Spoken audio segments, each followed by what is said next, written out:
Good morning, ladies and gentlemen. My name is Uroš Rajić. I'm an associate at Gecić Law, and I'm pleased to guide you through today's program.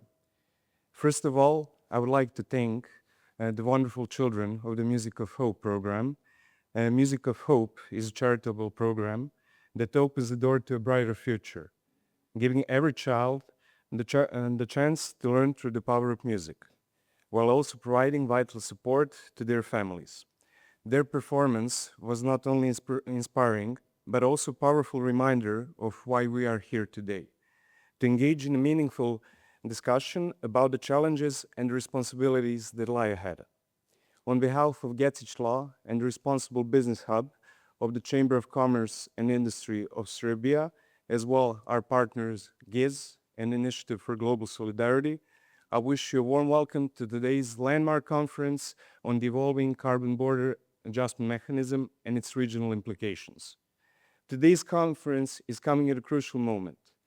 The European Parliament and European Council have recently adopted simplification package. As announced in February, it set the stage for profound changes in the CBAM regulation. Our conference will examine CBAM during this transitional phase of its implementation and explore how the latest legislative updates impact Western Balkan businesses, and particularly those in industries that fall within CBAM scope. We'll also ask how regional governments and businesses can shift from reactive compliance to strategic positioning. What can we learn from non-EU countries like UK, and which are crafting national responses to safeguard their industries while aligning with EU climate goals? The session today will look beyond the regulatory text and into practical options for a response strategy the Western Balkans can adopt, and including carbon pricing, CBAM exemptions, as well transitional support and regional carbon leakage measures. We hope the discussions here will lead into practical outcome, a clearer understanding of CBAM's legal and financial implications, concrete steps to build institutional and industrial readiness, and new opportunities for regional collaboration in the EU. With that, it is my pleasure to officially open our program and invite our first speaker and guest of honor, Her Excellency, the Minister of Domestic and Foreign Trade of the Government of the Republic of Serbia, Mrs. Jagoda Lazarević, to deliver their opening address. Madam Minister, please take the floor.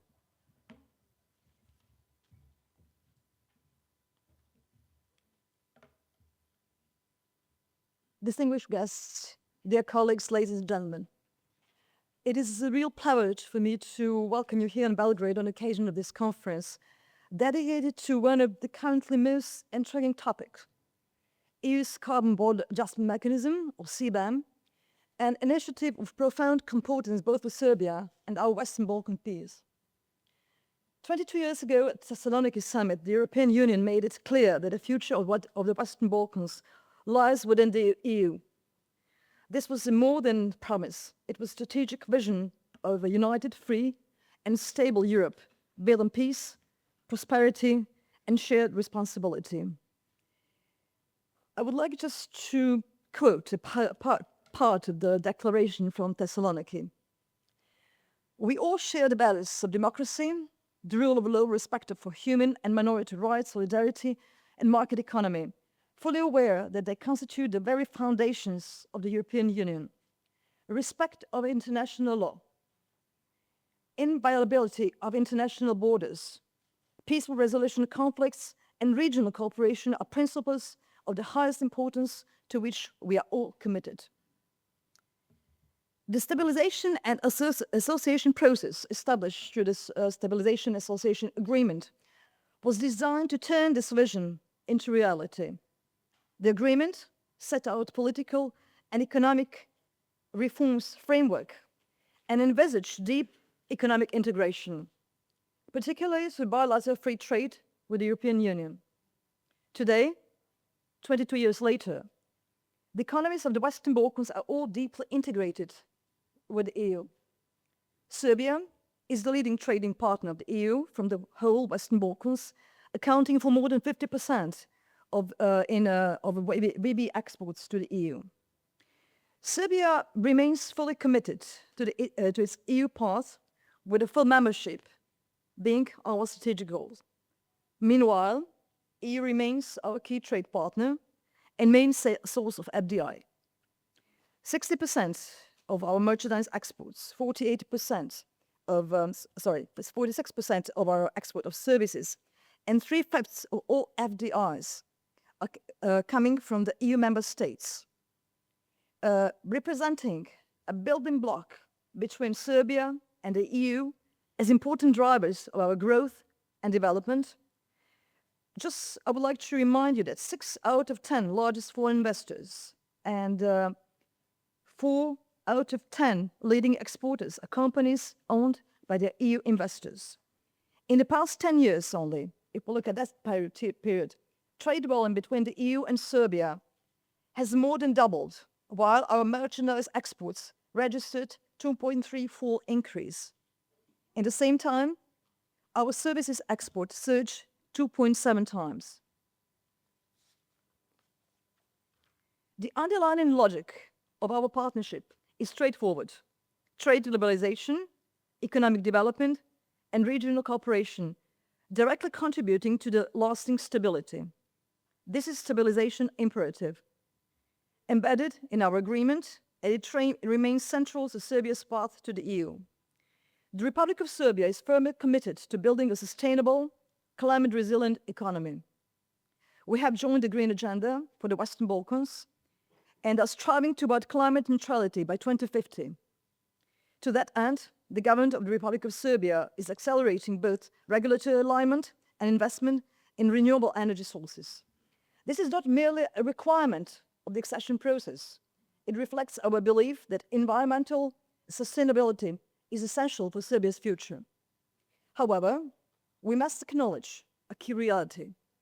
Serbia remains heavily reliant on carbon-intensive industries.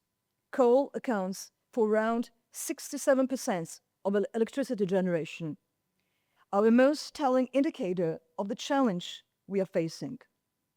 Industries such as steel, cement, and fertilizer are major employers and exporters. Transitioning these sectors to more sustainable business models and accelerating decarbonization will require both substantial financial resources and time. We are moving wisely toward modernization and green transformation, but we must do so fairly, protecting the jobs and local communities without undermining economic stability during this complex and lengthy transition period. We understand the rationale behind the CBAM, preventing carbon leakage and ensuring a level playing field in the EU market. Serbia supports the core goal of reducing global emissions, as evidenced by numerous documents adopted by the government of the Republic of Serbia. However, we must speak openly and loudly about the potential effects of this mechanism on Serbia and the entire Western Balkans. In practice, CBAM functions as a new import tariff regime based on the carbon content of products we export to the EU market. For our industries, especially steel and electricity, this represents a significant economic challenge.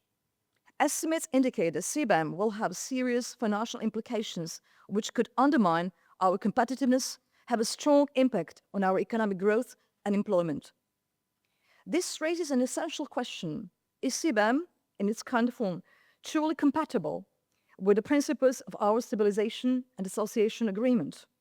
That agreement is fundamentally based on commitments to tariff-free trade, gradual economic convergence, and regional stability.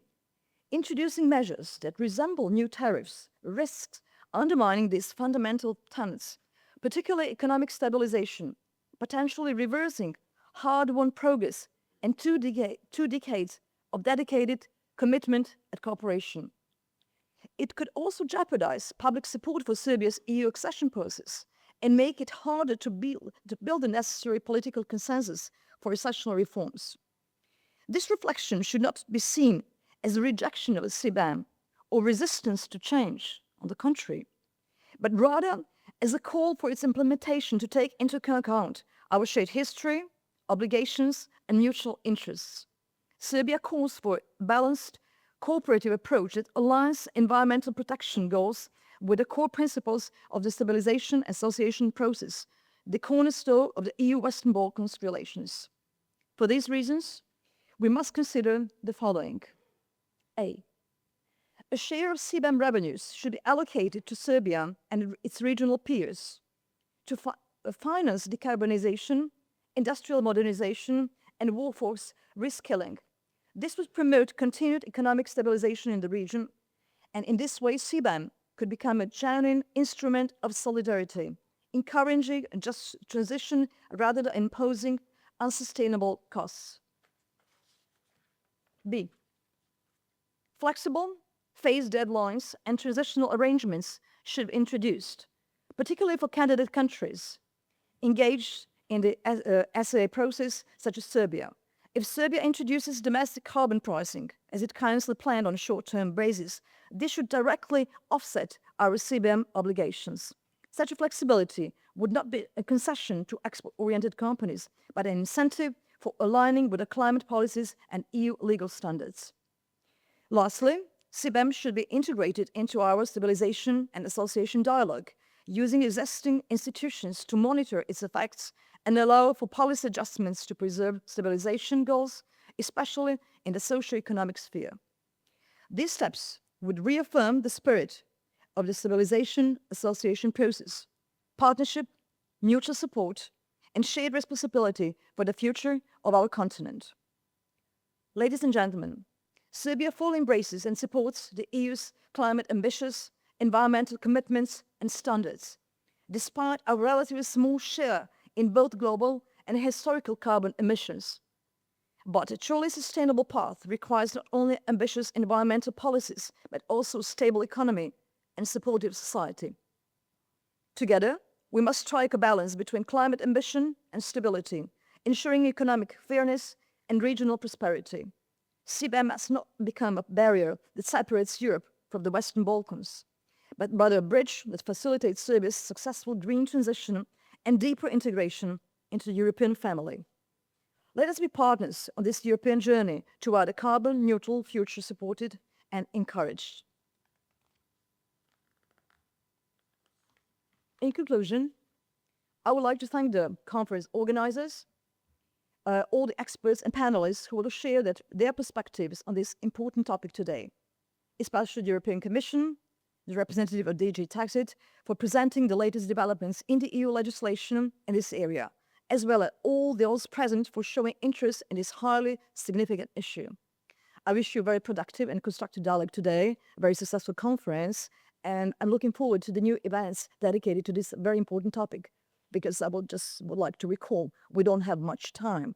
We're already at the hub of the 2025. Thank you for your attention.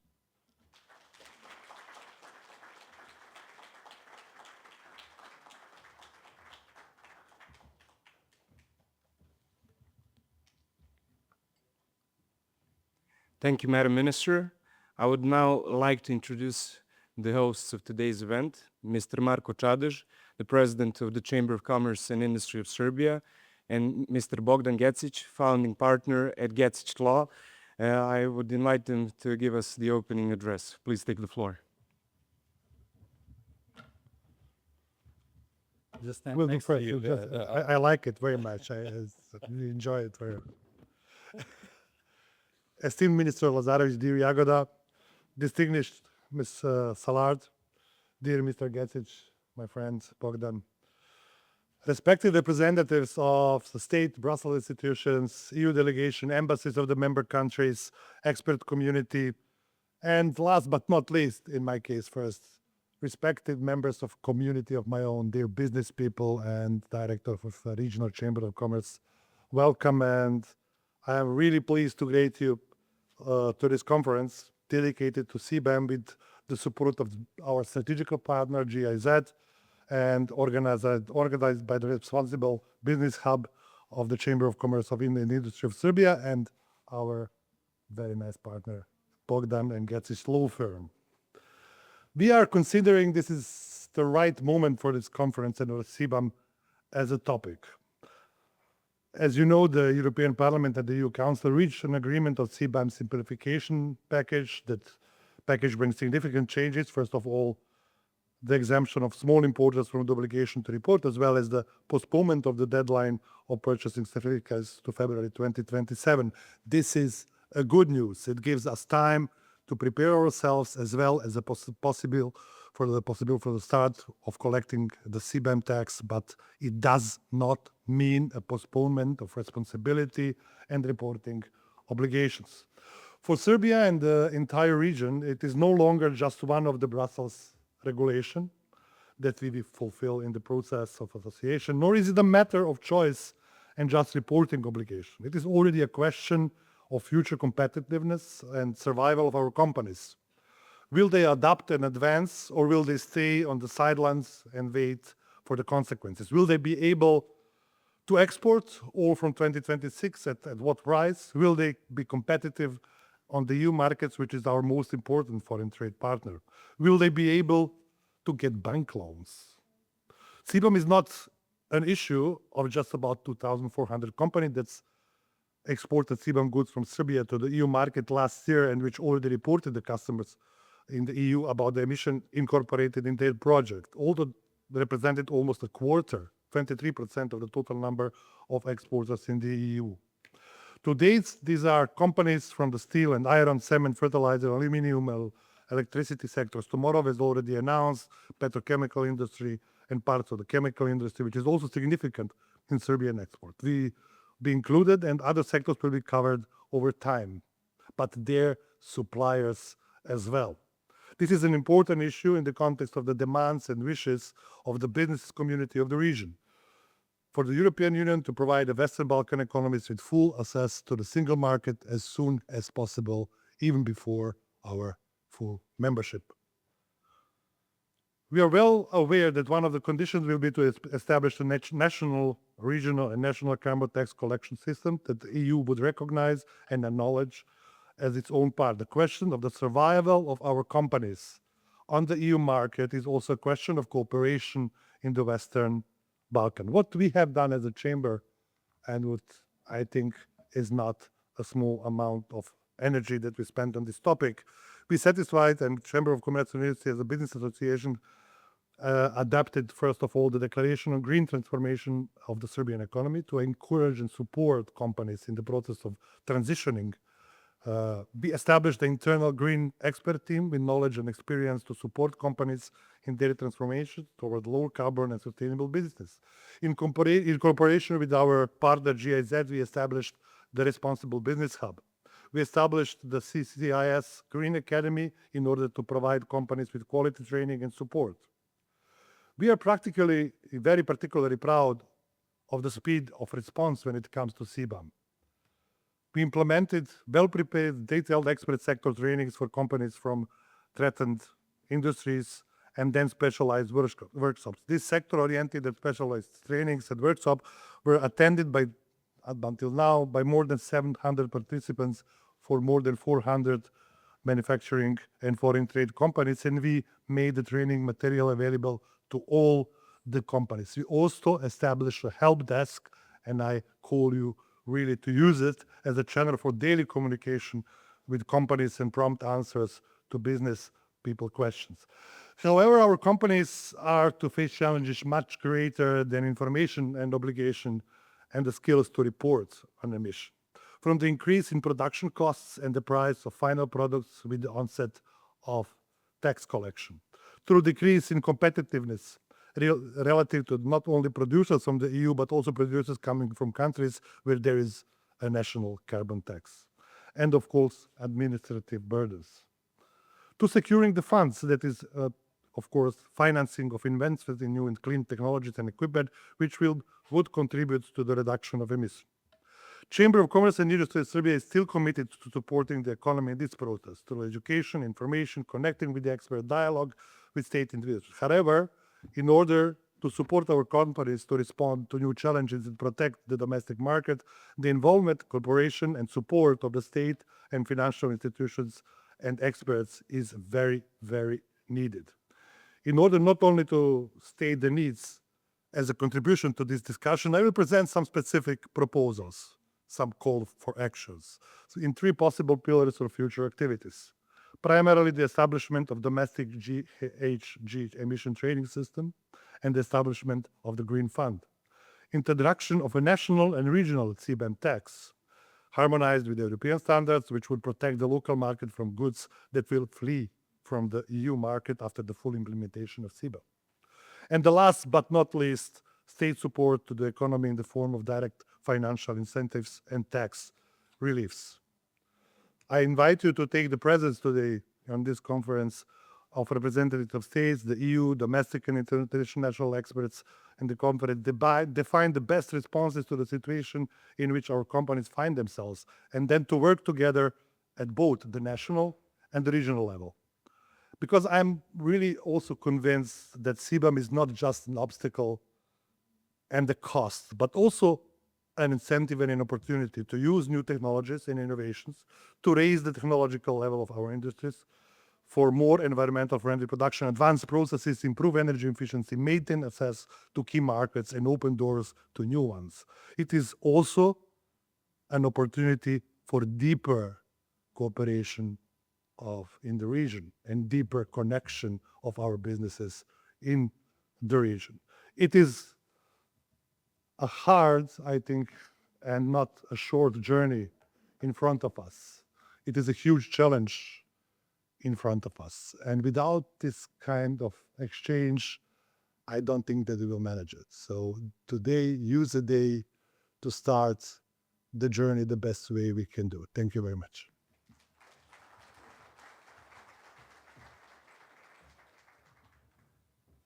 Thank you, Marko.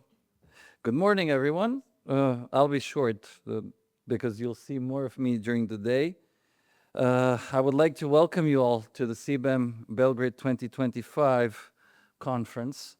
Madam Minister, distinguished speakers and guests, representatives of the European Commission, EBRD, President Čadež, and friends and colleagues from across the Western Balkans and beyond, thank you for joining us.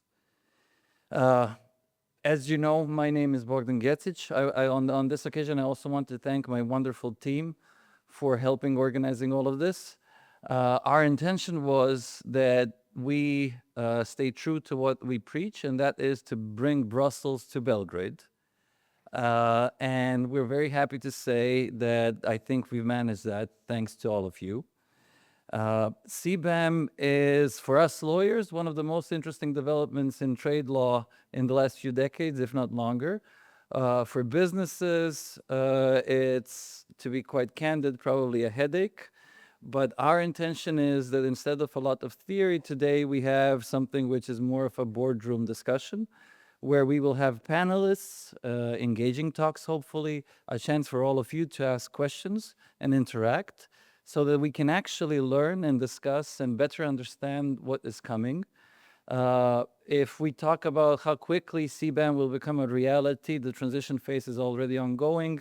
Come January 1st, it will be something that we will all have to live with and advise businesses, partners, government stakeholders, and of course talk with the Commission and the European Union. So on that note, let's start with the conference. Thank you very much for your attention, and I hope you have a good day.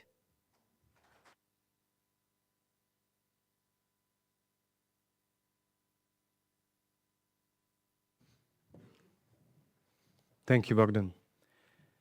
Today's keynote speaker brings us the latest insights from Brussels and the heart of EU climate and trade policy. Please welcome Ms. Delphine Sallard, Senior Expert at the Director General and Taxation and Customs Union of the European Commission, a key figure on EU CBAM's team. Please take the floor.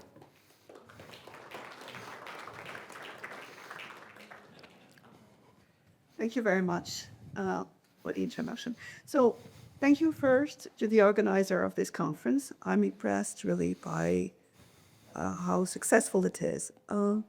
And it is indeed a great opportunity for us, the European Commission, to explain further what CBAM is. Though from the exchanges I already had yesterday with some of you and what I've been hearing this morning, I know and I see that you all know what CBAM is. So please excuse me if I say things that are evident, but I would like also to take this opportunity to clarify some elements. So, that's my slide is here. So CBAM, Carbon Border Adjustment Mechanism, is one of the key instruments adopted by the European Commission as part of the European Green Deal. You know that in view of the major challenge that we're facing of the global warming, the Commission and the European Union have taken very ambitious commitment of becoming net zero by the European Union becoming a net zero by 2050. That the European Commission has proposed and the Council and Parliament have adopted very ambitious reforms that are part of the EU Green Deal. Among them has been the reinforcement of the ETS and the EU CBAM. So what is the Carbon Border Adjustment Mechanism? Well, first I should have introduced myself. Indeed, I'm Delphine Sallard, working for the Director General for Taxation and Customs Union in the European Commission, though CBAM is not a tax. It's an environmental instrument. So the lead in the Commission is DG TAXUD, but CBAM is an environmental instrument that mirrors the European ETS. The aim of the CBAM is to ensure that for the goods the most carbon intensive and in the sectors the most at risk of carbon leakage because of the carbon intensity and because of the high trade of this good, we address the risk of carbon leakage by ensuring that a similar price is paid by the importers as the one that is paid by the EU producers. The CBAM is mirroring the ETS. The CBAM applies to goods imported. It doesn't apply to countries. It applies to the goods that are imported. It is aligned with EU international commitments, and in particular, the WTO environment, and especially because there is no discrimination. The price of the financial adjustment will be mirroring the price that EU producers are paying. And no carbon price will be paid twice. Any carbon price already paid will be deducted. So the CBAM being an environmental instrument, it's focusing on 6 sectors that are most carbon intensive and where the goods most at risk of carbon leakage. Cement, iron and steel, aluminium, fertilizers, electricity, and hydrogen. It is possible, and indeed we will be publishing a report by the end of the year, analyzing or putting forward some proposal with respect of the possible extension of CBAM to some sectors. But any extension of CBAM could be done only to sectors or to goods in sectors that are under EU ETS. Again, this principle of mirroring. I heard a call for transition, and I think indeed that's a very important element when you introduce a new instrument. And the CBAM was constructed with a 2 years, bit more than 2 years transition period. It entered into force in October 23, and it's only as of 2026 that the financial adjustment will be due. During 2 years, we have asked importers to report on the goods they imported, the embedded emission, so that we understand further and better how the CBAM will work, so that stakeholders have more time to prepare, and also for us to better reflect the specificities of the production process in the CBAM sectors. And we have learned from this transition period. As mentioned already by the speakers, we have introduced a simplification of CBAM. I will be presenting the detail in the next slide. As of 2026, a CBAM financial adjustment will be due. It will be based on the actual embedded emission, meaning that any decarbonization of the production process will translate in a competitive advantage. When I'm asked, what can we do to prepare for CBAM, my answer is decarbonize. Any company that individually progress in the decarbonization of its competitive advantage, of its production process, will have a competitive advantage. The CBAM is a mirror of the EU ETS. So it is meant to make sure that there is no disadvantage to the imports of goods, meaning that any free allowances that EU producers are receiving will be deducted from the CBAM financial adjustment. It is based on the ETS price, and as I mentioned already, no carbon price should be paid twice, so any carbon price effectively paid will be deducted. The fact that any free allowances granted to EU producers will be deducted from the CBAM financial adjustment means that not only there was a 2 year transition period where only reporting was requested, but also the financial adjustment itself will be introduced over the next 10 years, where the free allowances under CBAM, under ETS are being phased out. As part of the ambitious commitment under the EU Green Deal, we are phasing out the free allowances given to EU producers. They will have, by 2034, to pay the full ETS price. But that means that the importers will also be paying the CBAM financial adjustment fully only in 2034, in 10 years from now.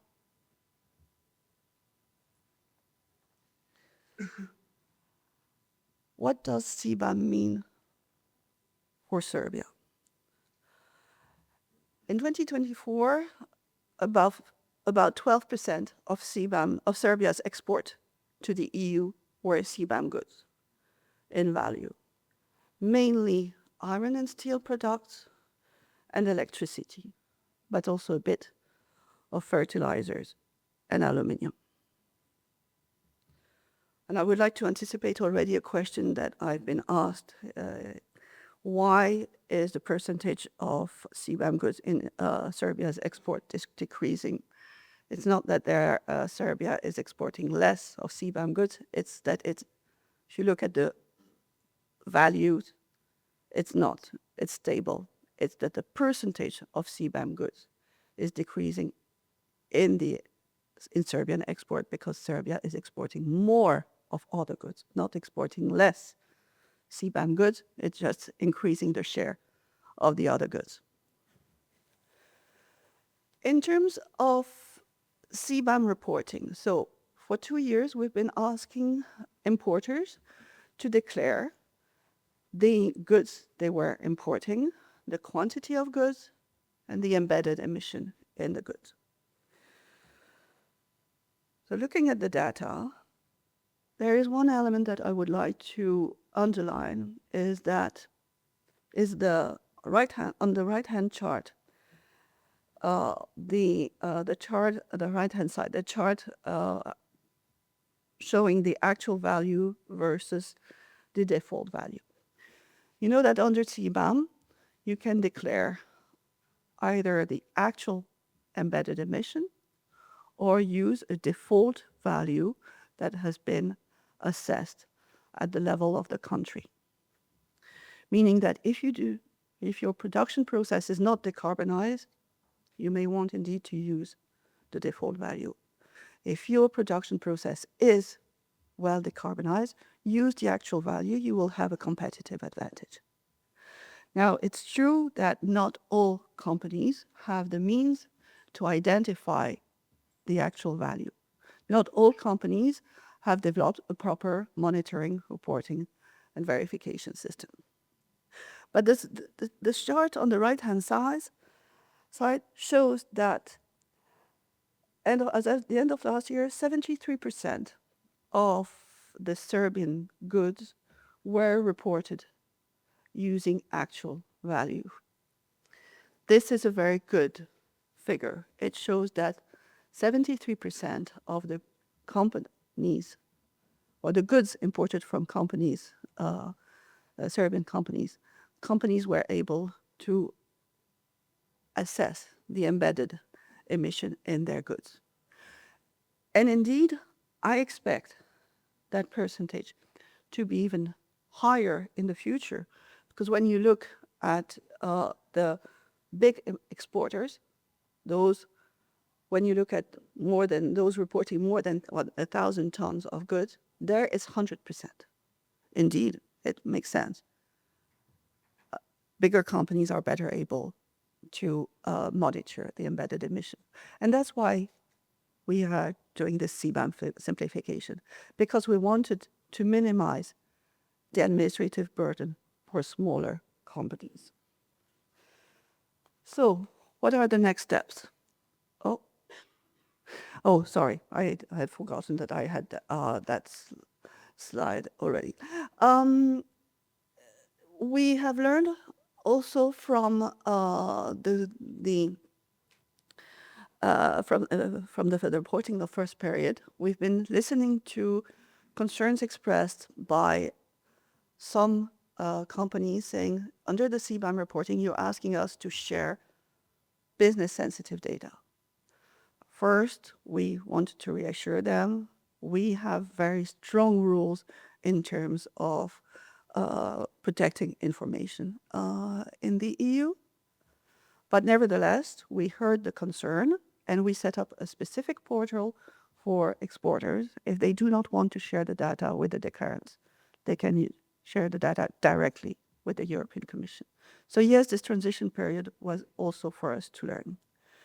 Now, I see that I didn't include there the slide, and I'm going to go back one second, a slide on the next steps. Before the end of the year, we're going to adopt a number of implementing acts that will specify some elements of the CBAM regulation.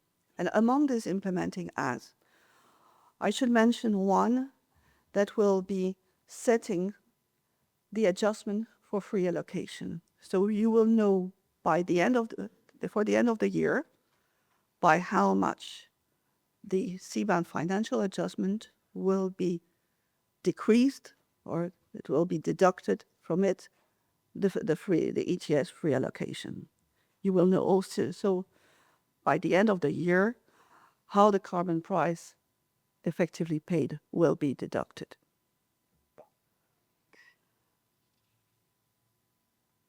So, CBAM simplification.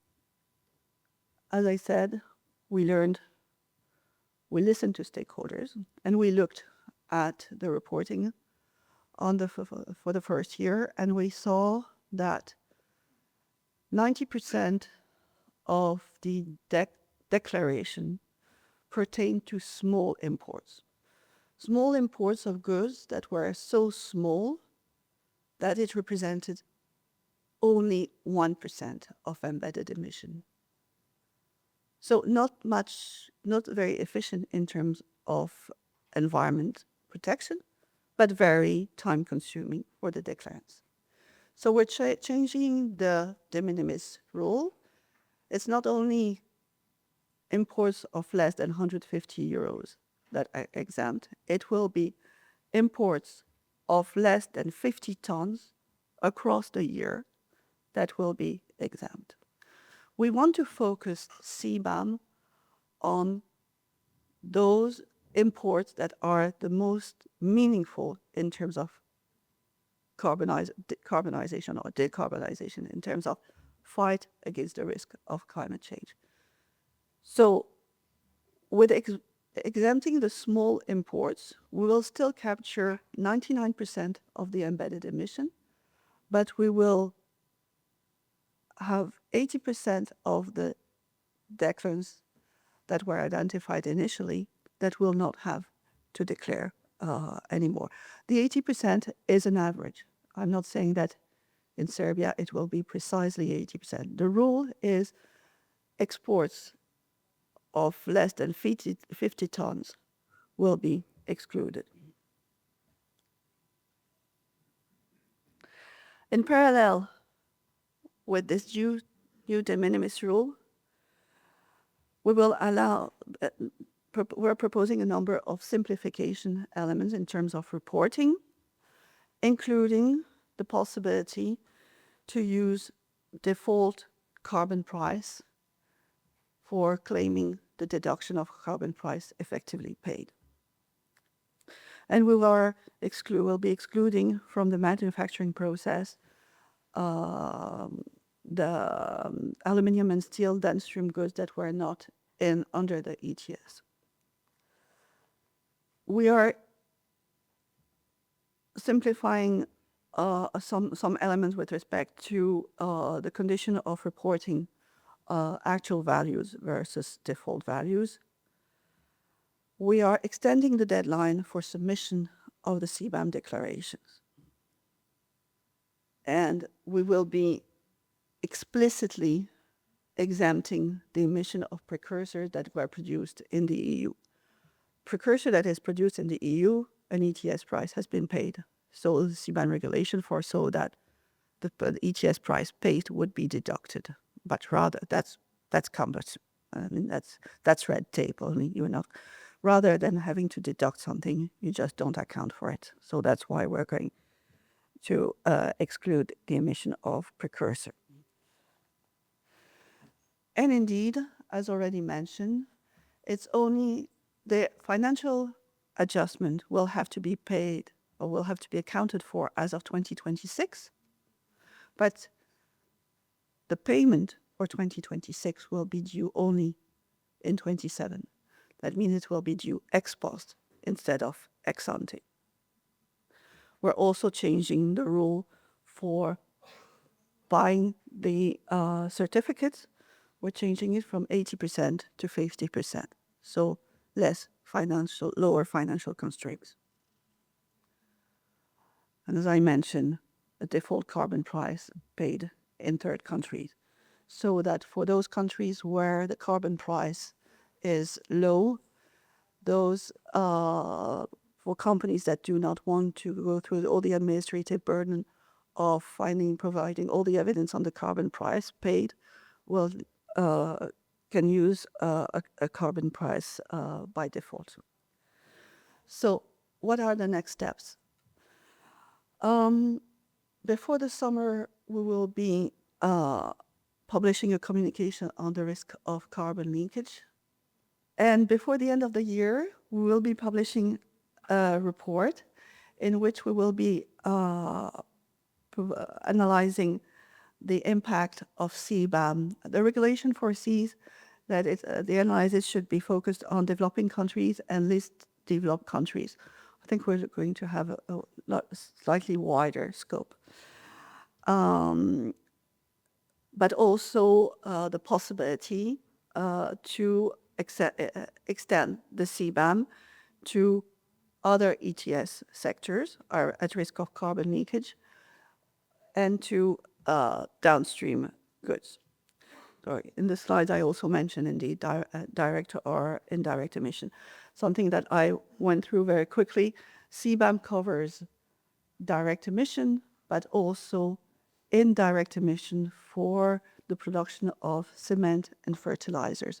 Why only those two sectors? It comes from the ETS and some specificities of the ETS in those two sectors. Now we have heard a number of stakeholders saying, well, if you do not include indirect emission in my aluminium sector, you're not recognizing all the efforts we have done in our country to green the grid. Our sector is heavily reliant on electricity. By not recognizing not taking into account the indirect emission, you do not recognize the effort we did to green the electrical grid. So we're looking at whether we should expand the coverage of CBAM also to indirect emission in the other sectors.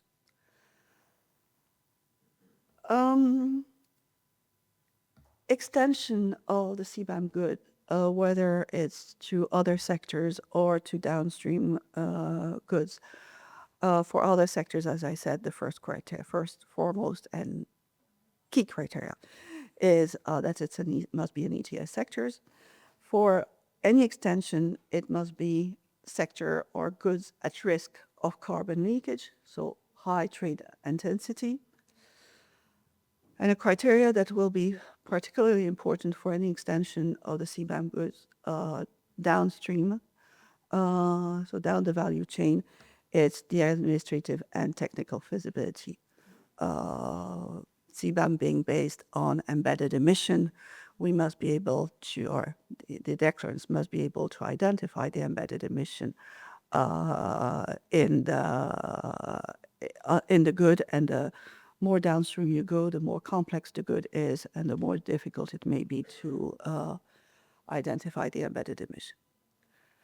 Now, CBAM is a very useful instrument, but we do hear concern that it's a complex instrument.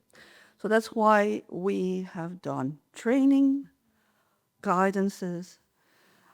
We have published templates for declaration. We have a website. You have the address at the top of that page where all this material is available, and in particular, the frequently asked questions, which are regularly updated based on the questions we receive. So I will invite any company that has questions to look at the frequently asked question. There's a high likelihood that you're not the first one to face that issue and that there is already an answer. And if you do not find the answer, did I change? Yeah, I did change the color because yesterday I made that presentation and the email address was not visible, and I think that's what you're most interested in, is how you can contact us if you have further questions.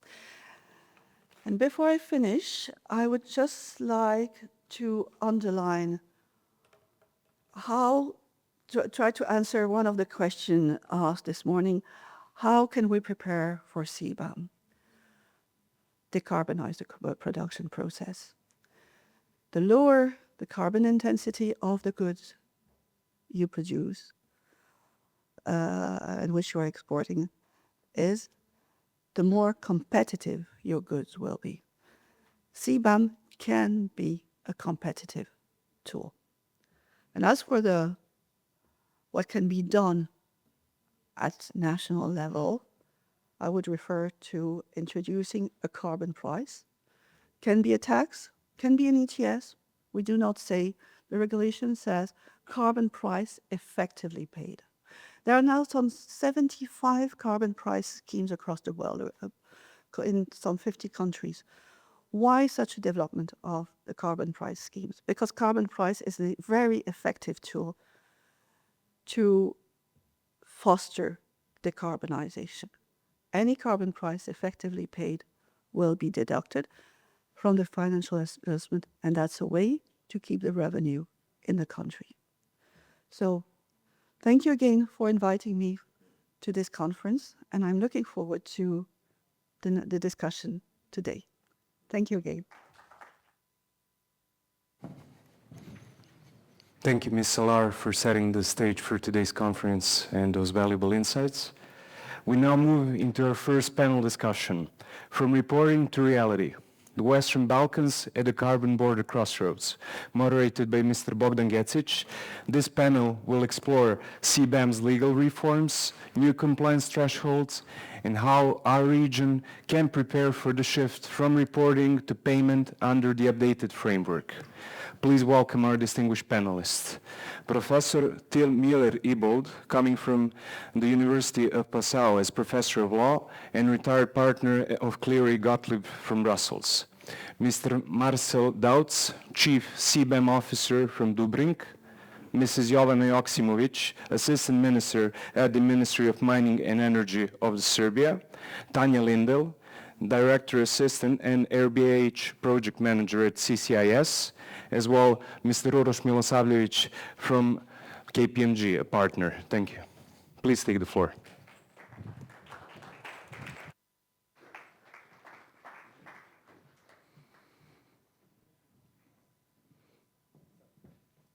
Please, gents. I'll take a side. And I'll take this one. You just jump in. No, please, feel free. Okay, sorry. Well, let's kick off this. Hello, everyone. Nice to have you with us. So, this first panel is, imagine that we unpack the omnibus package that we started discussing. So the reporting transition phase has been already ongoing for a while now. The omnibus has been a thing of foyer discussions for the last 6 months. The texts have been finally agreed by Parliament and Council. Hopefully the trialogue will produce something official within the next before the summer would be fantastic. Thank you, Commission. And then we will have more clarity on what to expect.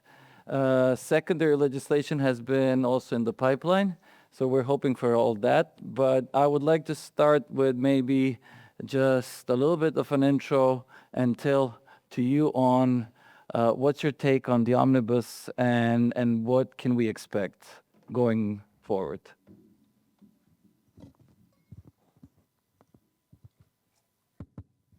Yeah, thank you very much. Thanks also for inviting me. Looking forward to an interesting round of discussion. I thought, we should start perhaps of reminding ourselves of the fact how the ETS system and the CBAM actually interact. Yeah, you have to look at the ETS system in a way first, because it came first, and after it had been running for a while, and the emission trading system got moving, the union and the various producers realized that this originally environmentally founded system actually led to some competitive disadvantage for the European industry, because they were paying for the fact that Europe did a substantial move towards decarbonization. And so as to try to broaden a little bit the scope of those that should be paying for this, and so as to create a bit more of a level playing field within the union, the idea emerged: we will make the other people, i.e. those that sell carbon-rich products on the union market, we will make them pay as well. So the idea of a CBAM, of an adjustment mechanism, was quite an interesting new development, as you said, in terms of trade law. It was a singular move by the union on a worldwide basis. Now, the system is set up, or was originally set up, in a way that it really tried to avoid overcompensation by allowing deduction of carbon costs that were incurred outside the union. But it became and continues to be a very complex system. And even though I heard the Commission say we listened to users, I think you also listened to member states. And member states were increasingly concerned about the level of administrative input that was required from the various players within the union. And I think if you look at the omnibus package, and that's my first observation in that context, you see that the simplification is not only, but to a significant extent also geared towards EU companies, in particular EU SMEs that get a number of simplification measures that are available only for those companies established in the union. That has to do, there are a couple of examples, we can perhaps get into them during the discussion. Secondly, the process of omnibus now helps to also reduce the overall burden, and we've seen a number of examples on your slides, and I think I'm not going to go through them again. What I think, when we were looking at the economic effects, or at the phase-in that you presented on the slides, I think the second important element that people need to keep in mind when they look at the overall CBAM structure is that unlike what you can easily see from the outside, it's not a two-phase process, but the second phase has a phase-in in and by itself as a result of the free allowances being eliminated in the ETS system, and then as a result, or in parallel, the implementation of the full costs of the adjustment that will be charged. So I think that's a positive thing. It's not linked to the omnibus package. That's part of the design, and it is meant to ensure this parallelism of what the union industry pays and what the exporters from third countries into the union pay. My last few sentences, because we wanted to leave time for discussion afterwards, are a little bit some reflections on the economic effects. And for those interested, there is a fairly recent OECD policy paper that looks at these effects in addition to an older World Bank analysis. What you see is that what CBAM does, or maybe one should start with the ETS, that created competitive disadvantages for the European industry. And the idea of CBAM was to, broaden these effects a little bit, at least for within the union. Now, the overall effect of CBAM is therefore to protect, to some extent, the carbon-intensive industry in the union from the effects of the ETS. It also leads to a situation where the downstream industry in the union actually is put on a worldwide scale at a slight disadvantage, because not only are the products they are sourcing within the union, from producers within the union, become more expensive, but that effect will also be relevant now with respect to imports. So on the one hand, you can say the loophole is closed. On the other hand, the ability to react and the risk of carbon leakage by on the downstream industries will increase. Nevertheless, the OECD team analyzed this and said overall the introduction of CBAM will reduce the risk of carbon leakage from the union, so that the policy objective that the union pursued with that will be effective. Nevertheless, at the expense of whom? Interestingly, the OECD study comes to the conclusion that many of the trading partners of the union will also benefit. It's a little unclear on what economic basis that statement is made, because a good portion of the costs are externalized from the union. But what the OECD analysis also brings to the fore quite clearly is that among the trading partners of the union that have a relatively high level of carbon intensity in its energy and other production processes, those trading partners will actually suffer. And the question then becomes, who are they? Serbia and the Western Balkans are probably in the category of high energy, high carbon intensive energy production. Serbia probably more than a couple of the other Western Balkan countries, but maybe that's something that we can discuss.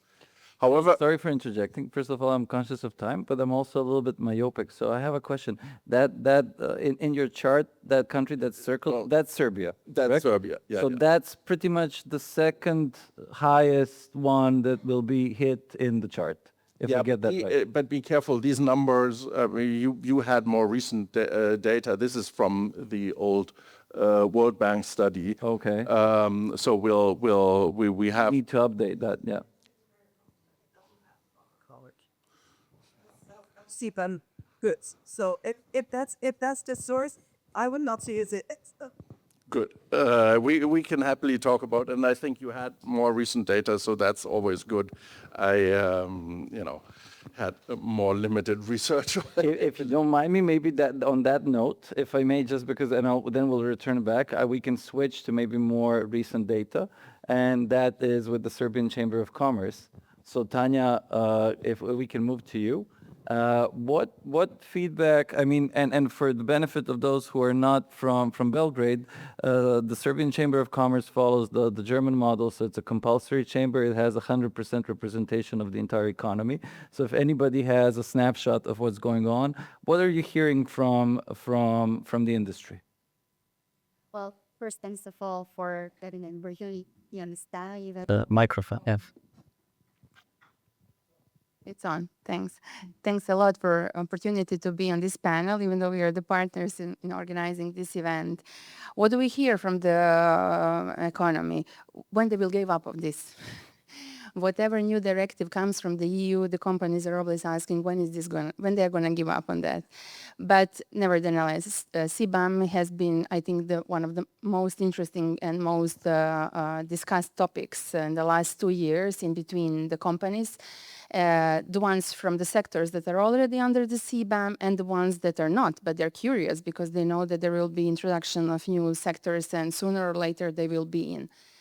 And 2 years ago, when we started, based on the scope of the CBAM, we have identified around 2,400 companies that are exporting CBAM goods. Producers, most of them, but there are also traders. And those ones are still not even aware that they're in obligation to do their reporting and that it's under them. But these 2,400, they have been active so far. We have seen from Delphine presentation that there is a good response in the sense of reports from Serbia, and also what I'm very proud of, that those reports are based on the actual data, that companies are using much less of reference values, which is good because that means that they have done their job, they have done their homework, meaning that they have analyzed their production, identified the emissions, they have started monitoring and measuring the data. And now with this simplification, it is a relaxation for a huge number of companies, but it will not be that ratio 80%, 20% as it is in the case of the importers. Based on data that we could analyze, we have identified that around 500 companies will still remain in the scope, meaning that those 500 companies are exporting more than 50 tons. And that number can be only bigger because what we can analyze the export data from Serbia. But the new rule is for the left 50 tons import in EU, meaning that we have a Serbian company or company from the region that is exporting 35 tons to one buyer, and if that buyer from EU has a couple of more other buyers from somewhere else in the world, then immediately they are already in the scope. That means that this 500 can be even more. And this is only from the sectors that we are having now. If we have by the end of the year or sooner or later new sectors, this will introduce only new companies. So think that we have spreaded the awareness, we have spreaded the knowledge. What we wanted to aim was to explain the companies that CBAM, the same as any kind of other carbon accounting, is just the first review of your emissions and where you're standing, to compare yourself with the benchmark of the sector, of the competition, region, and also the European sector level, because as we have heard so far, the CBAM is a reflection from EU ETS with a clear intention to introduce possibility for European companies to gain back some of the businesses.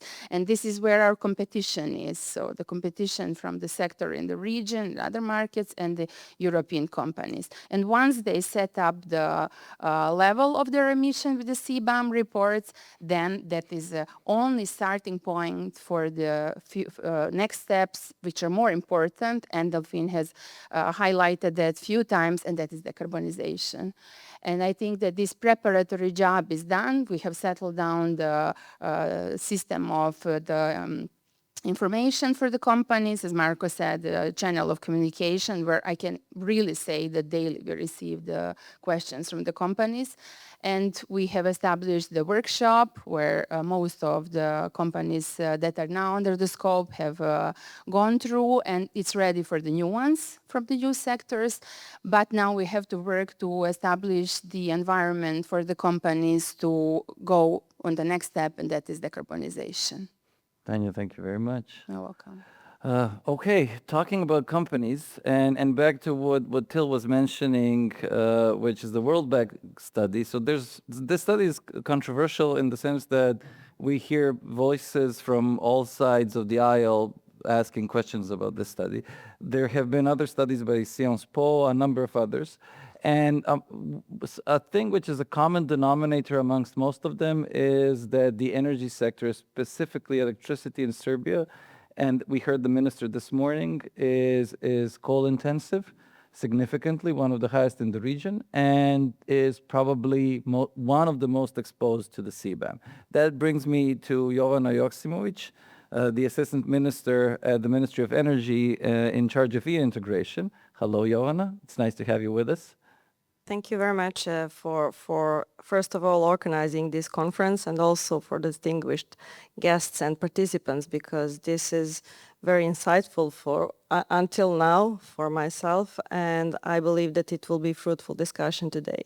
Well, as you said, only 5 minutes, and in addition to the time concerns, we have to do something and to measure the impact and to establish a system and to deal with just transition to decarbonize in less than 3 years. And our partners from EU had 2 decades to cope with it. So that will be the first, let's say, remark from my side, just to have the full picture, what and how should we implement CBAM. And of course, we are in the EU integration process, and Madam Minister said today the SSP was signed quite time ago, and we said free trade, we said economic growth, we said to work on the reforms as a government to establish and to better the citizens, the well-being of the citizens and the economy and the GDP growth. Taking into account all that was said today and all the analysis that we as Ministry of Mining and Energy took in last 2 years, and we were very dedicated and still are dedicated. We did the impact assessment only on energy sector, taking into account our key challenge, which is, of course, coal, heavily coal oriented. There are a few things that I would like to highlight, and that are something that we should do in parallel, something that we should discuss and have credible, let's say, partners and credible discussion and also credible actions. Firstly, when we done the CBAM analysis, and of course when we done our job in seeing what the CBAM regulations are, we saw that the emission factor that was calculating the emissions directly and indirectly is being calculated with numbers as we are 100% fossil fuel in our energy mix, which is not the reality.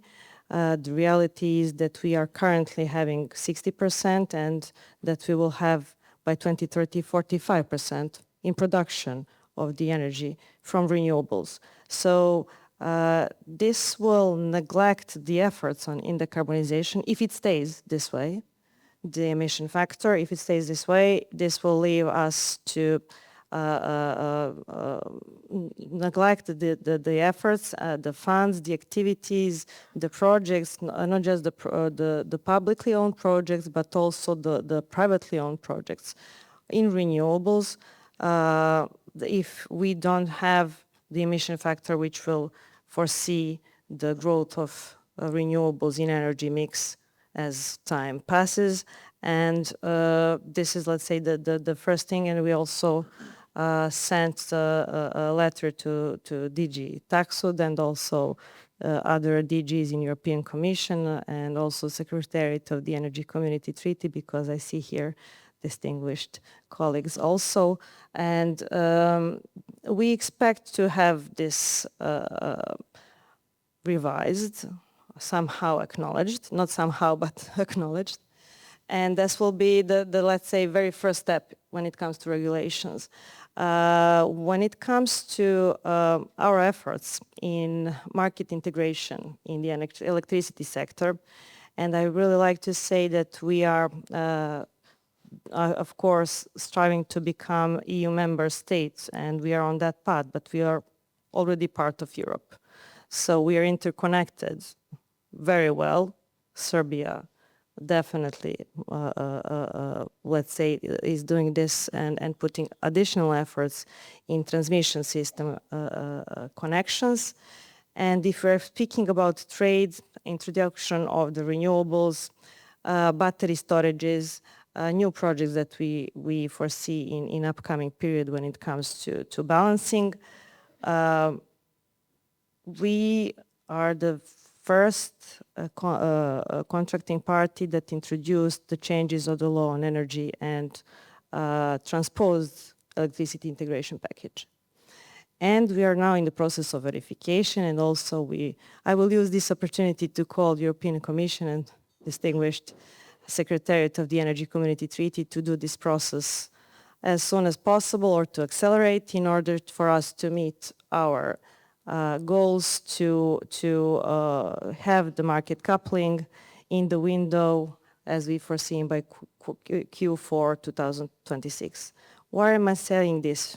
I'm saying this because at the recent Athens Forum and yesterday the announcement of NSOE, we foresee that these two processes, the introduction or the implementation of CBAM, should go hand in hand with the market coupling.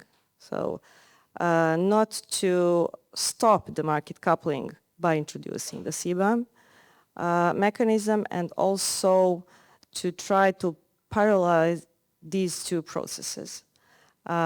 This is our call to European Commission and also to involve all relevant European institutions to push the efforts in order to see and to do the impact assessment. How is this supposed to be implemented, the CBAM, not jeopardizing the market coupling process? And this is jeopardizing not just, we said, the economy, we said this is also jeopardizing the energy security, so very directly. Third thing is that we are in the making, or let's say the finalization of the analysis of the CBAM for all goods. And then we will, as a government, of course, decide which model will be used for the carbon pricing mechanism.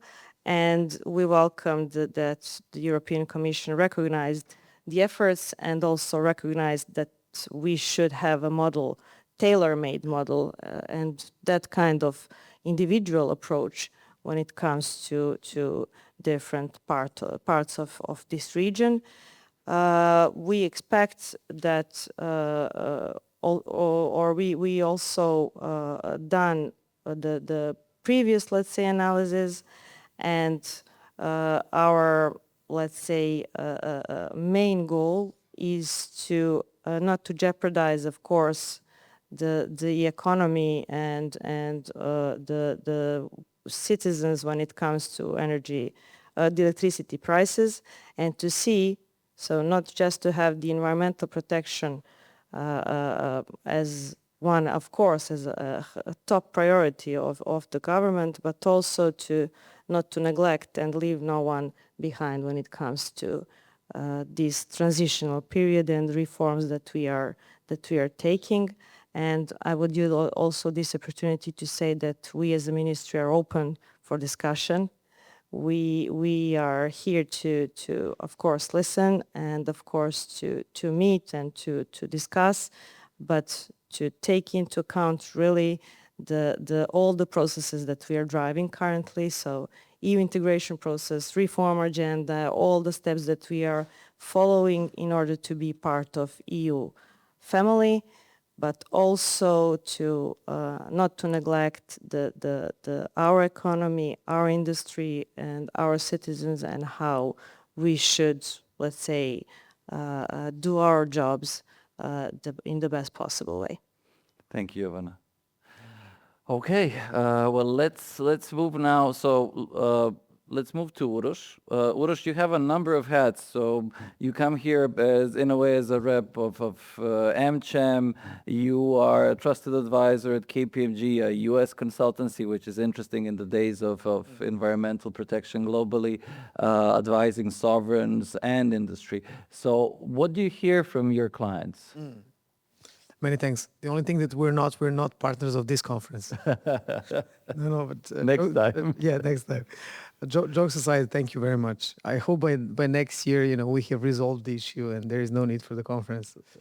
No. But jokes aside, really, I think that the further the conversation goes, it's really hard to say something new and refreshing because we heard so many things. And but I will try to maybe put some light on some stuff that we haven't heard yet, or we haven't heard much about.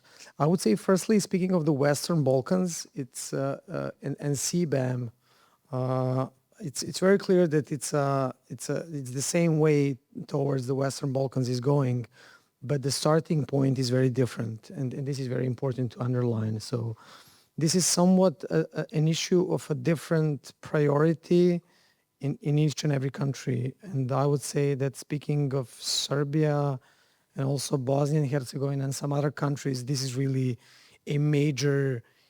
was a major mover when we speak about the green agenda and decarbonization, given the reliance on coal in the energy generation and reliance on carbon intensive industry, also in the economy, but as a significant part of our exports. So it's common, and yet it's very different.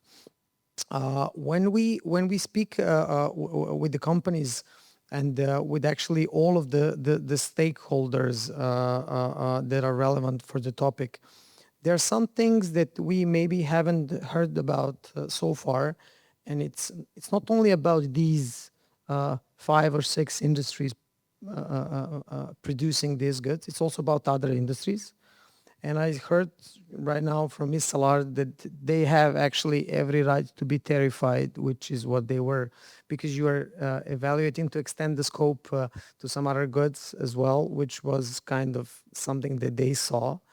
But you did say that, right? No, I said that, and that's very No, it is. but that they would be limited to each year's goods at risk of carbon leakage.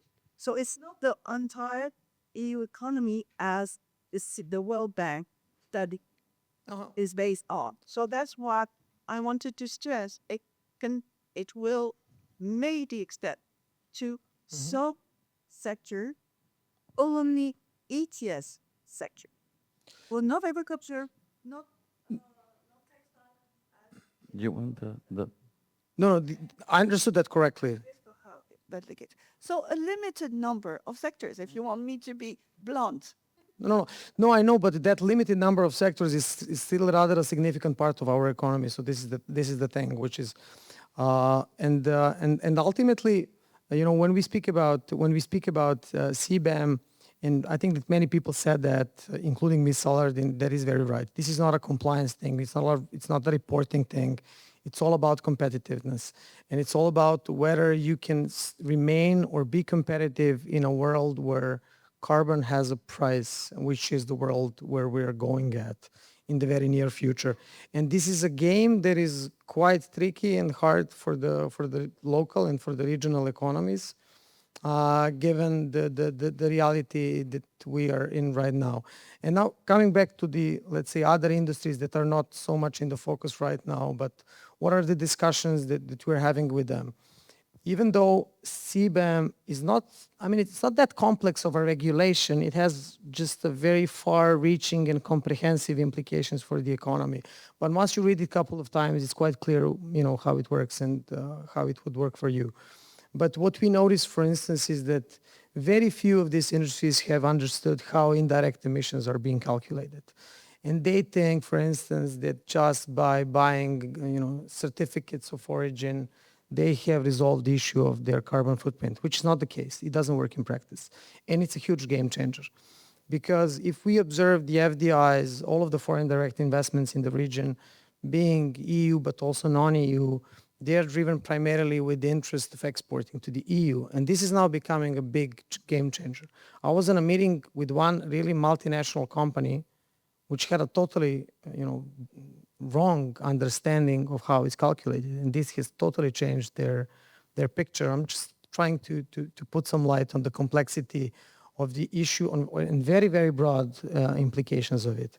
On the other hand, what we do not discuss that much, and what is becoming more often a topic that is being discussed, is that how the change in trade patterns caused by CBAM will affect the local economy. Because you have now some really ambitious players in the local market that are investing heavily in the decarbonization, and they say, look, after the 1st of January, lots of these highly carbon intensive, cheaper goods that no longer will be able to enter EU market, they will end up in our court. And what do we do with that?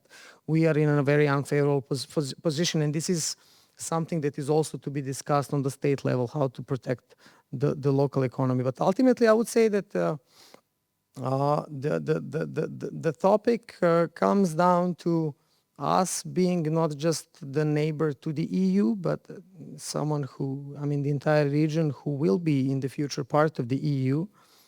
And I think it's very clear what we need to do.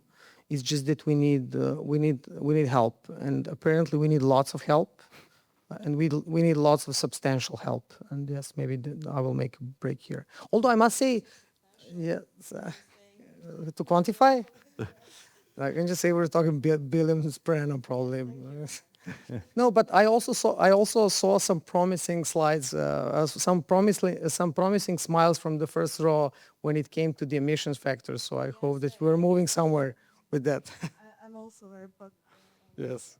Okay, thank you very much on that one. And talking about models and neighbors, I mean, as much as I deeply respect democracy, personally, and this is just my own take, I will always be sorry for Brexit.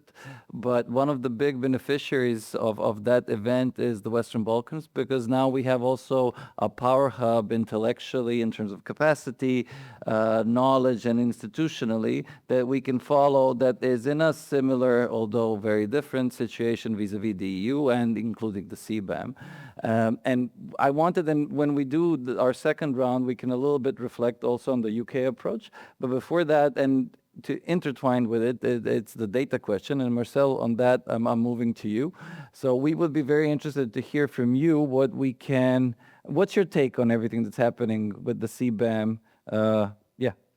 Yeah, this one. Hello. Yeah. First of all, drago mi je sto sam ovdje. Oh, well done. Thank you. My name is Marcel Duits. I'm from Dubrink. We see a lot of data popping up because we have a platform where suppliers provide data and importers connect that with their imports. And by that, they can turn it into one file and upload that into the EU portal. The thing is that in the past year, we had a lot of importers complaining to us about CBAM because it was so complex. It's our mission to simplify that. But of course, also, suppliers are the ones who are complaining. And very often we felt we were in between explaining how CBAM works. And Uros, I agree with you. There are unfortunately, a lot of misconceptions. For example, about the calculation, and actually Delphine already explained a little bit how the calculation works, but I just wanted to bring it up because we see a lot of practice. For us, it's not theory anymore. We see the numbers, we see what companies are going to pay. 99% of the times they are kind of shocked and didn't expect it would be that much. Just as an example, in the fastener industry, every time, and I think my colleague from Carbon Chain will agree with that, we have to explain that it's not just 2.5% of the emissions next year, it's most likely much higher. This is some data what we have, and this is, I can't see it that good, but on the left side, as Delphine also explained, you have the actual emissions. In this case, I just took a 2.5. I used an estimated benchmark. The benchmarks are not published yet, that's why it's estimated, and the CBAM factor. How it works is that in the green part, you'll see that you have to multiply the benchmark times the CBAM factor, and that you can deduct from your actual emissions. So let's say, in this case, 2.5 minus 1.28 times 0.975. Eventually, that you multiply times the certificate price. I for now ignore the blue part, because the blue part is indeed if you have also a CBAM which is approved by the EU in place, then you can deduct your emissions from it. In this case, I ended up on a price of 100 euros per ton. And I see a lot of factories, for example, from Serbia, now discussing with the importers who is going to pay what. But actually, I think that is a discussion only for the very, very short term. Because if we go to the second slide, I didn't see them for a while. We have in our platform a forecasting module where, for example, importers can see what the price are going to be. And I really can't see it, I'm sorry. So what you can see is that we forecast here all the way up to 2034. And with these values, so in this case, an SEE of 2.5, in 2034, you go to over 600,000 euros. And in 2030, it's 253 euros. When you're talking about 600 euros compared to 100 euros, it's not anymore a discussion about who's going to pay what. You're actually just not that competitive anymore. Now, if I go to the next slide, if I would take a default value, and I have to say this 4, we don't know what the default values are going to be at all. We can be totally wrong in here. But if it would be 4, you would talk about the price of 1,000 euros per ton in 2034. Again, the discussion who is going to pay what, and that is actually, when I spoke with a lot of clients of us who are importers, they say, we all the time talking about who is paying what. It's not about that. It's about are you gonna, and how fast are you gonna decarbonize or not? Because the importers kind of don't have a choice if prices get so high to purchase products, because in other markets it will be eventually cheaper. If we go to the next slide, you can actually compare these numbers and you see that the price per ton is significantly increasing. Again, there are estimations made in this calculation, but what I want to prevent and what I want to advise to you, if you're talking with importers, and the reason why they are sometimes so sharp, because they're very unpleasant, I see, to suppliers, is that they see this, for example, in our system. They see these numbers coming. They're scared for it. They want to keep the relation with the supplier. They want to keep on working, especially those importers who don't have a choice of switching because they are buying a certain specific product, which is only used, for example, in a machine, which only you can make. They are worried about these increases in price. That's why I hope during this conference, we're going to talk about, on one hand, a short-term strategy, so when the prices are still doable, but a long-term strategy. I think I have to quit. No, that was the... Thank you. Thank you very much for this. Thank you. This was really insightful, and I'm just conscious of time. Shall we just do a very quick round with the panel, and then we can open the floor to Q&As? So Till, maybe back to you first, if you want to reflect on everything that we discussed so far. With pleasure. I think what really came out of this discussion is that it isn't necessarily correct to only focus on the sectors that are directly affected, but that trade effects and the competitive process in each of these countries goes far beyond the directly affected sectors, but economic effects will be far more widespread because, each of the directly affected sectors has suppliers, has customers, and the trade displacement effects have also been mentioned. I think if from that perspective, the old World Bank study has its merits, and the OECD study looking only at the affected sectors is perhaps just a bit short-sighted in that respect. Thank you. Jovana, I heard you nodding, so would you like to follow up on this?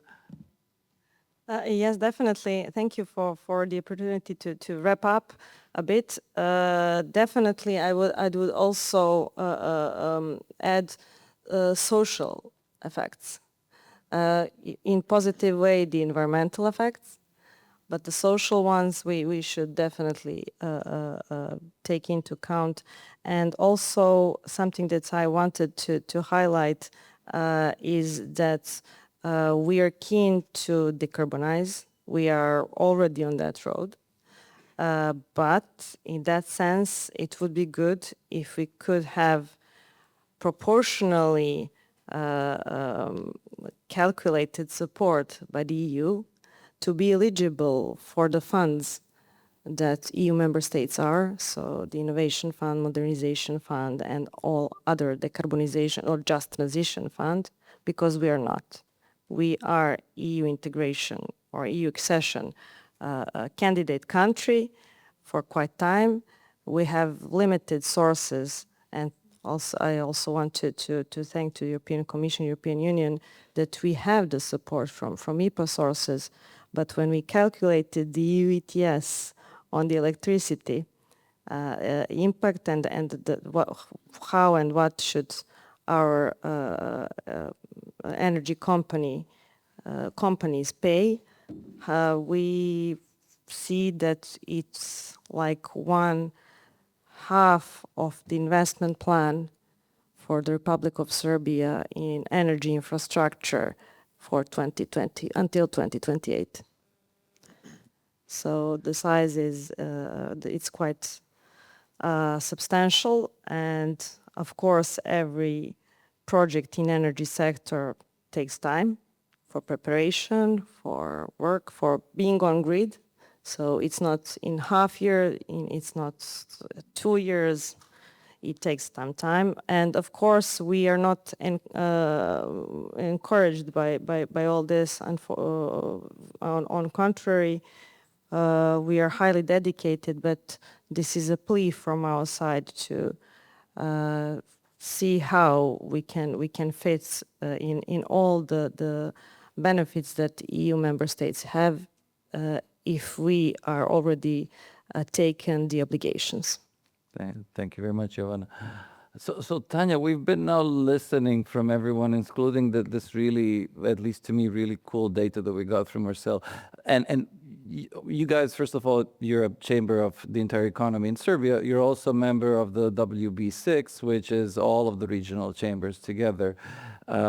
What's your sense? I mean, how much are individual companies, SMEs, the big ones even, aware of what all of our panelists were mentioning, especially the data that Marcel showed in his slides just now?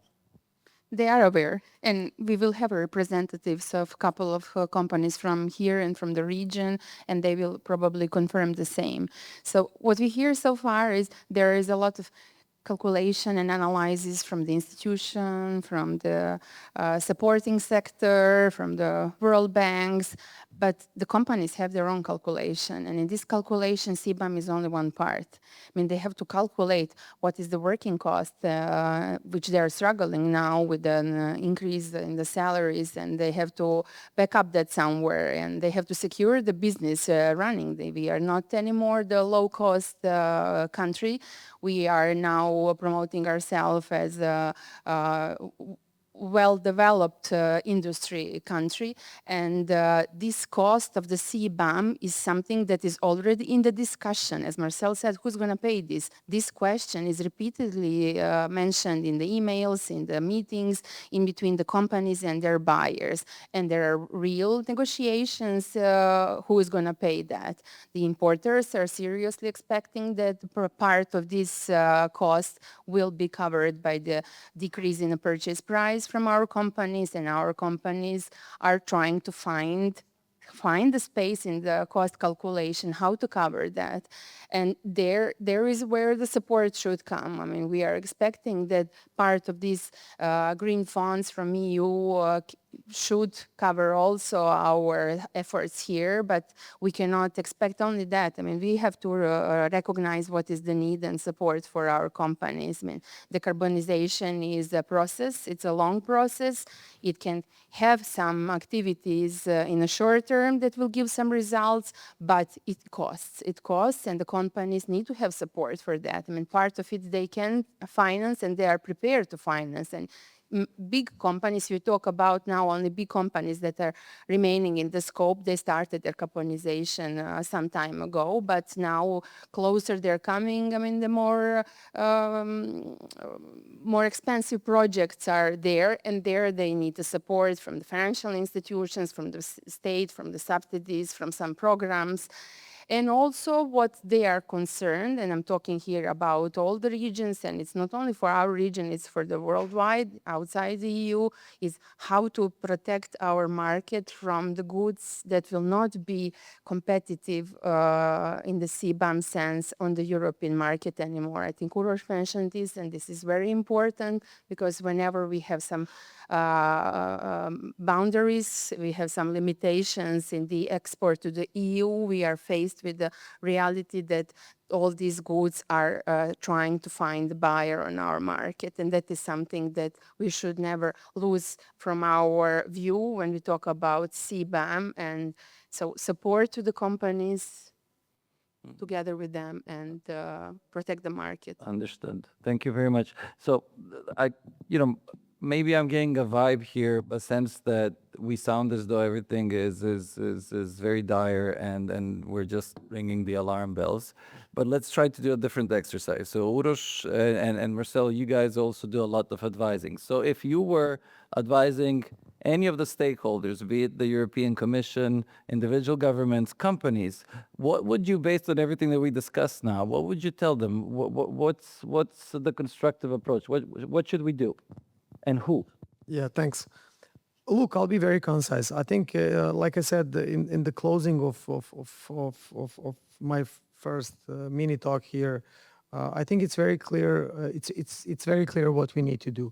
There are lots of things that we can do locally. There are lots of things that have started moving in a way, but a lot of things to be done. When I say locally, also mean regionally, in sense of firstly setting up a price on carbon. In some markets, such as Serbia, preconditions in sense of the local MRV mechanisms have been put in place. In some others, they have not. They need to, keep the speed. So we should somewhat do it in a same or similar way. Then we're talking about complementary mechanisms. Once you introduce it, you should introduce some kind of a decarbonization fund. Once you introduce any price on carbon, it's very clear and natural that you need to have your own protection mechanism similar to what CBAM is. And then there are numerous industry-specific measures that should be introduced locally and regionally in order to support decarbonization. Just to avoid any doubt, whoever knows me here from before, I'm a firm believer in the green transition. I strongly believe that we have no alternative future, or that if we do, it's not a good future. So I believe, speaking of Europe, is that the Western Balkans, if we speak about integrated climate resilient Europe tomorrow, Western Balkan needs to be part of the solution, not to be left out of it. And I will close with that one. Thank you very much. Marcel. Well, first of all, if it's in Serbia, I will talk to you for advice. It's not easy because it's in one hand it's CBAM, but it's maybe also a little bit a mentality change. Like many of our clients are against CBAM. Those are the steel traders, and they come to us and they say, look, how can I determine my price if I only will know in 2027 what the certificate costs are going to be, but I need to make the import in 2025 and I'll import it in 2026. They kind of ignore it sometimes. And it first starts with the mentality change. And I don't want to be against them some kind of climate boy, but I tell them like, guys, this is reality. You need to start realizing that you have to price this in your price. That's why I also came with cost, because the first thing I would do is calculate, so what is going to cost me on losing clients, and how much do I have to increase my product price in the upcoming years, and what will be the effect on my business. And if you calculate those costs and you compare that with eventually the investments, that's what I would do. And then strategy-wise, the question is then going to be like on which markets in the world you're going to focus, etc. But it's a much more deeper discussion. But the costs are what I see the most important factor, and you have to map them out. Understood. Thank you very much. Okay, on that note, maybe we can open the floor to questions. Does anyone want to start? Please don't be shy. Please. Hi, I'm Blair. I'm an American. I've been based in Belgrade for the last 3 years, and I've been abroad for about 10 years. I'm from Massachusetts. And my question for the panel is, I'm also an influencer promoting Serbia. So I think it's great that Serbia has brought Brussels here. But as an American and seeing over the years how we've kind of regressed when it comes to climate change and the talks, I think my question is, what can Serbia do to show the world that they are making progress, that they are taking the steps, that they want to be part of the solution? Because honestly, a lot of people just don't know, especially for Americans. We can't even find you guys on a map. But I think what you're doing here is wonderful. But again, a lot of people seriously just don't know. That's my question. Thank you. Well, shall we, Jovana, maybe, in terms of what Serbia is doing environmentally, you being the official on the panel, do you want to have a crack at it? It's nice PR, even in front of the Commission and the energy community, so, give it a go. Yes, thank you for the question.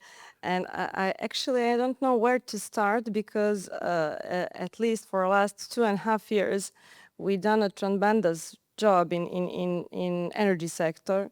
And when it comes to regulatory, of course, first the framework, then we open the market for private sector, for renewables, for auctions, for renewables, so more energy from the renewables in our energy mix.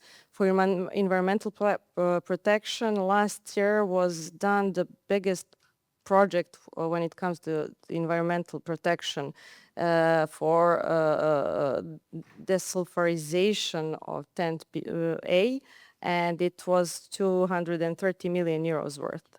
So what we have from the capacities of thermal power plants, we are very hardly trying to also have to set the best standards when it comes to the environmental protection. Regarding the electricity and the efforts of saving the electricity, or to say what kind of the best possible or the cheapest electricity is the one that's not been spent. So there is a huge investment program, and when I say huge, it's worth 30 million euros last year, where we running the program in setting the energy efficiency measures in the local self-governments, public sectors, publicly owned buildings, but also the privately owned. And we will conduct the first ESCO model project regarding the multi-apartment buildings. So this is also something that's, let's say, moving ahead and very first and piloting together with our partners from EBRD. We're working closely also with World Bank and all relevant actors, and also it's supported, the part of these efforts are supported from the EU. So I believe that when we join our forces, funds, knowledge and technology innovation, we have the results. And this is, let's say, not just the beginning, but we are in the middle of putting the extra energy to, let's say, boost the transition and to not to be just green. I really am very keen to the principle, leave no one behind. So to be just and of course to be sustainable. So as a government and from the ministry where I am, this is the driven force. Thank you very much.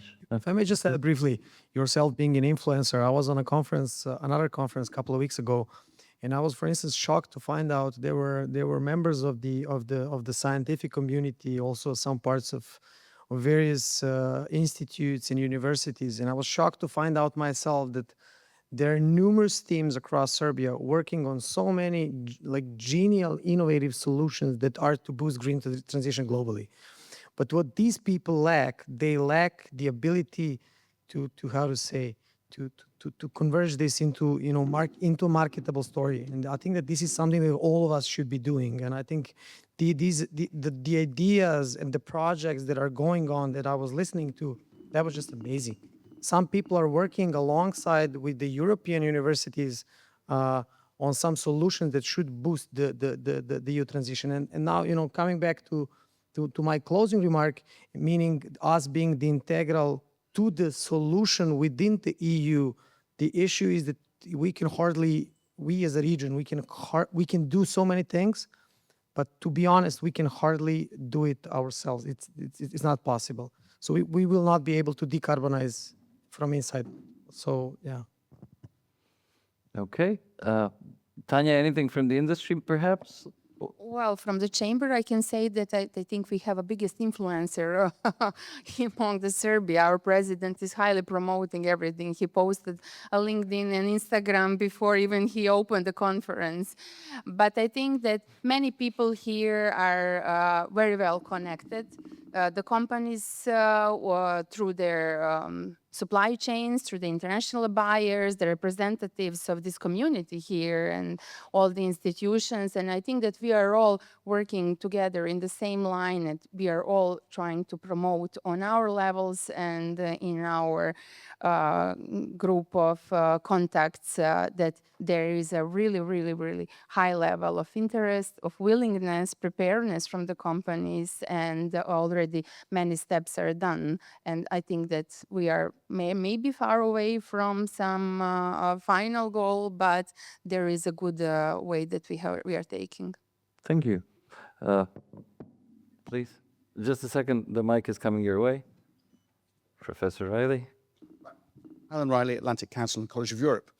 So I'm trying to be positive rather than gloomy.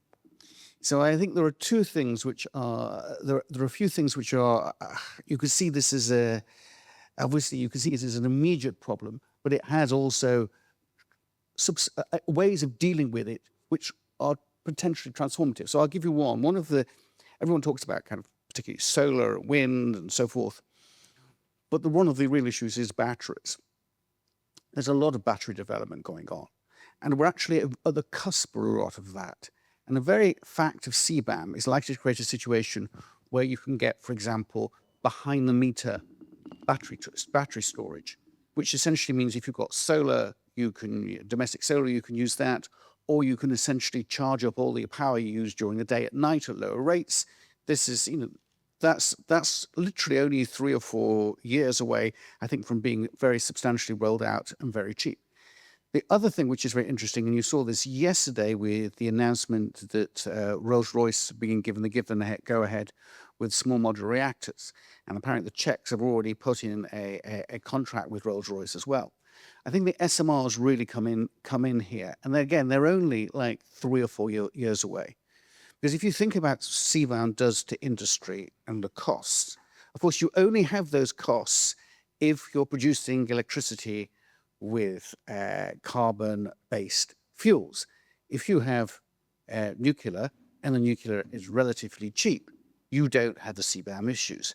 So I think one of the consequences of CBAM is to turbocharge the interest in nuclear potentially the rollout, as we will see in the late 2020s, early 2030s, of SMRs. So that's one of the places. I think there are positives you see around that, which would allow most of Serbian industry to continue without getting into a lot of the issues to do with CBAM.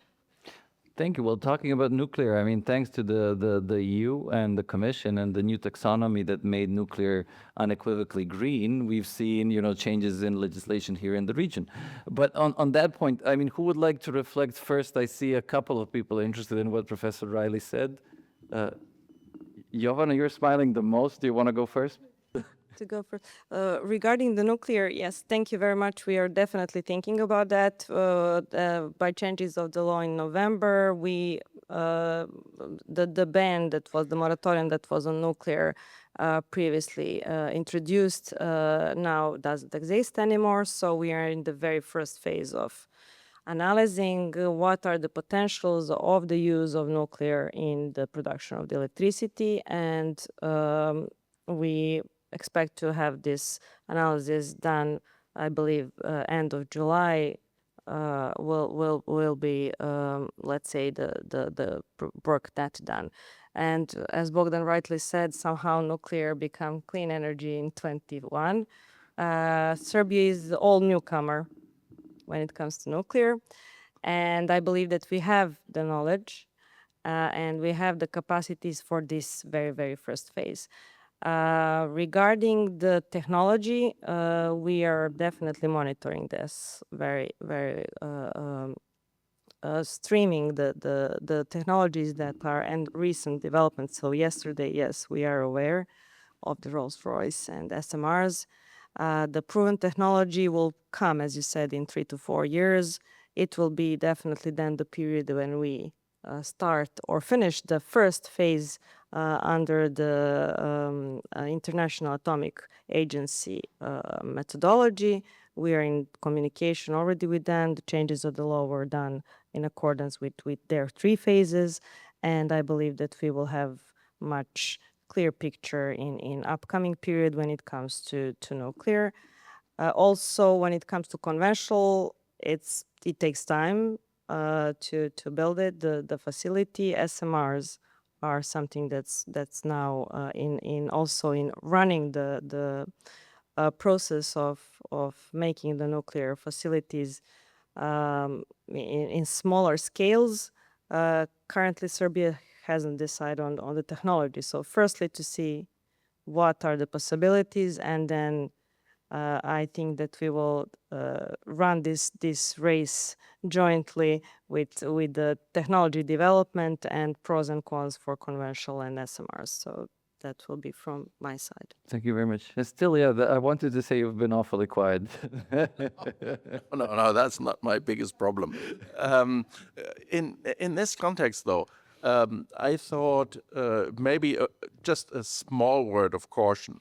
I think you mentioned the social effects. And for a country that is predominantly, or to a large extent, still focusing on lignite, coal production, one should not underestimate the consequences of a complete change. I think the change must come, but it must be done in a way that kind of keeps people aligned with the state. And that is, I think, a difficult question.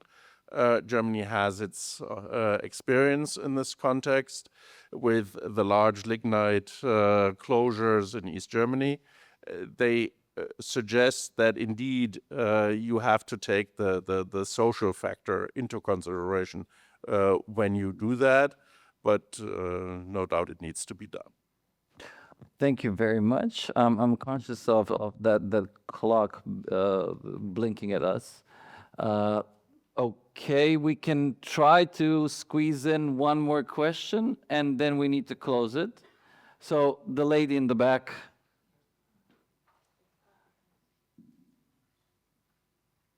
Hello, everybody. Maja Rašović, Energy Financing Team, actually electricity sector. Thank you for organizing the event. I'm going to tell you quickly, it's due to be said.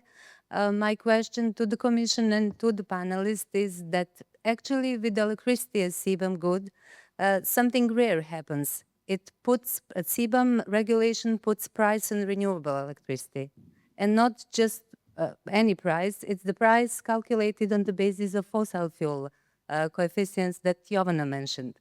So my question would be, should we expect any kind of improvement in the regulation before the 2026 kicks in?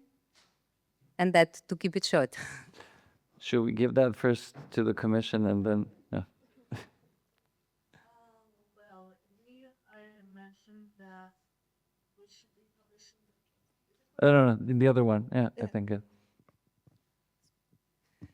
We should be well, first let's say that the CBAM regulation foresaw that there should be, before the end of 26, an analysis indeed of that question. So that was foreseen. And I can announce or mention that we will be publishing a call for evidence, which is a public survey of some possible change to the accounting of the CO2 factor for electricity. But I'm not telling you what will be the decision. It will depend on the study. We have 2 studies ongoing. The study on indirect emission, well, both of them we consulted stakeholder, and I know that for at least the one on indirect emission, we consulted Untitled Serbia. And we are doing that public consultation to also gather feedback from stakeholders. So stay tuned. Thank you very much. On that note, because when we were discussing SMRs, that was pretty much, I wanted to raise that because it comes back to the same question. But I mean, Till, would you like to first reflect on this one? As I said, you've been awfully quiet. And then, Jovana, you can close if you want, or Uroš, whoever. I see a number of people raising hands. I will. Yes, please. Well, I'm definitely looking forward to receive the information and the response.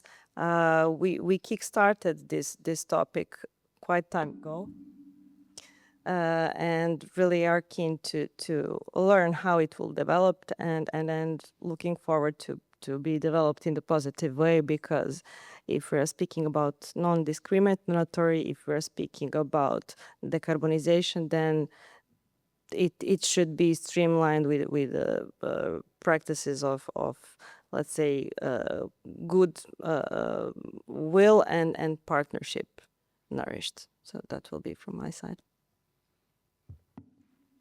Till, Uroš, nothing to say? Thank you very much. Tanja, Marcel? Okay, thank you very much for this. It was quite insightful. Thank you all. And yeah, back to our key moderator. Thank you, panel. So then.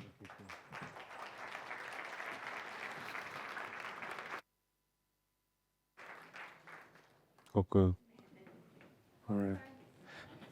Many thanks for the inspiring discussion. Now we'll have a coffee time, let's say 15 minutes, so we'll be back at 12:05 sharp. Okay, thank you.